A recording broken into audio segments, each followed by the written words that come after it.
Hello everyone, হইচই হেসেলে তোমাদের সবাইকে স্বাগত জানিয়ে আরও একটা রেসিপি নিয়ে চলে এসেছি। আজকের রেসিপি চিংড়ি মাছের মালাইকারি।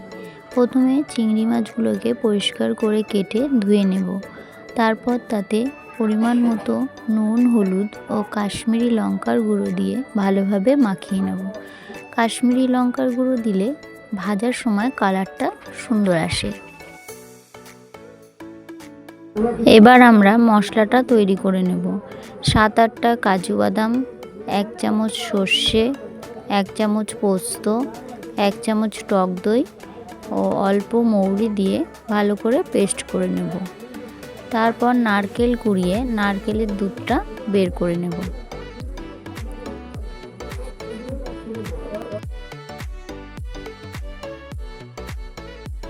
এবার কড়াইতে তেল দিয়ে তেল গরম হয়ে গেলে নুন হলুদ মাখানো চিংড়ি মাছগুলো দিয়ে এপিট ওপিট করে হালকা লাল করে ভেজে তুলে নেব।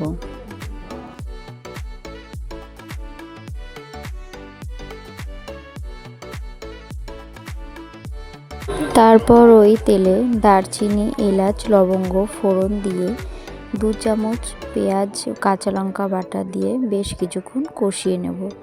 তারপর তাতে 1 চামচ আদা রসুন বাটা দিয়ে বেটে রাখা মশলা কাজু ও পোস্ত দিয়ে দেব। দিয়ে বেশ কিছুক্ষণ মশলাটা কষিয়ে নেব।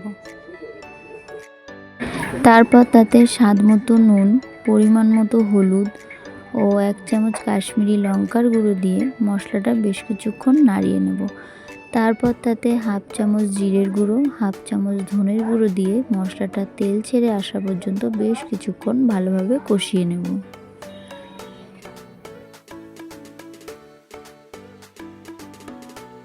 এরপর মশলা থেকে তেল ছেড়ে আসলে নারকেলের দুধ ও 250 ml গরুর দুধ দিয়ে বেশ কিছুক্ষণ নাড়িয়ে নিয়ে ঢাকা দিয়ে রেখে দেব।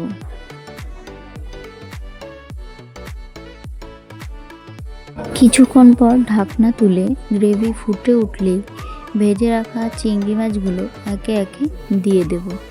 তারপর তাতে স্বাদ মতো চিনি দিয়ে আবারও বেশ কিছুক্ষণ ঢাকা দিয়ে রেখে দেব।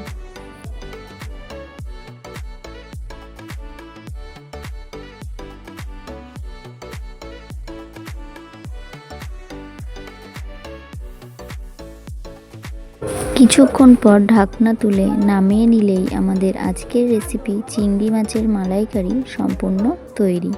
ভিডিওটি ভালো লাগলে কমেন্ট করে জানাবেন।